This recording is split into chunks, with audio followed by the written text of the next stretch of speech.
Asiakas ensinnäkin yleensä jonottaa mulle niin useita kuukausia ja mä niin suunnittelen sitä päässäni, kerään referenssimatskua ja alan niin heti miettiä semmoista isoa kokonaisuutta.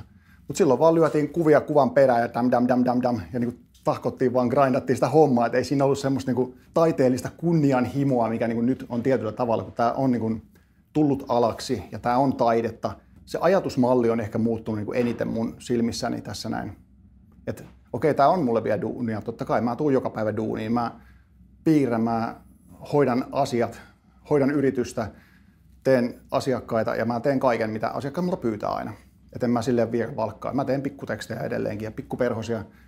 Just esimerkiksi Leppävirran messuilla on aivan mahtava, just kun mä tein 2 asti yöllä lauantaina tatuointeja. Siis siellä tuli vaan niin paljon sitä walk-in-kuvaa. Mä tein niin paljon kaikkia pikkunimiä ja pikkuperhosia ja pääsin semmoisen niin hyvän flow-tilaan siinä koko ajan, kun tyyppiä tulee vaan koko ajan siihen ja se oli niin tosi hauskaa.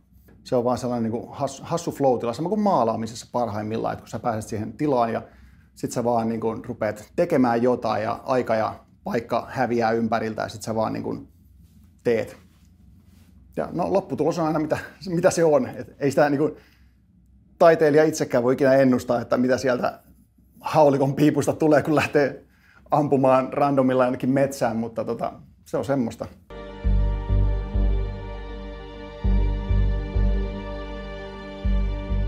Tapsa, kaverin nimi, en ole kuullut hänestä vuosiin, että ihan baarikeskustelun kautta vaan jotenkin puhuttiin, hän oli ihan täyteen tatuoitu ja mulla oli joku varmaan yksi tatuoitu horoskooppimerkki tuolla yläselässä, mikä on mun ensimmäinen tatska, niin varmaan se oli tyyliin just hankittuna tai jotain semmoista. Ja sitten ruvettiin vaan puhumaan tatskaamista ja se jossain vaiheessa vaan heitti, että hei, että hänellä olisi tyyli tatskakamat myynnissä, että kiinnostaako se. No totta hitossa kiinnostaa, tartuin tilaisuuteen ja tyyli seuraavana päivänä kävin hakemaan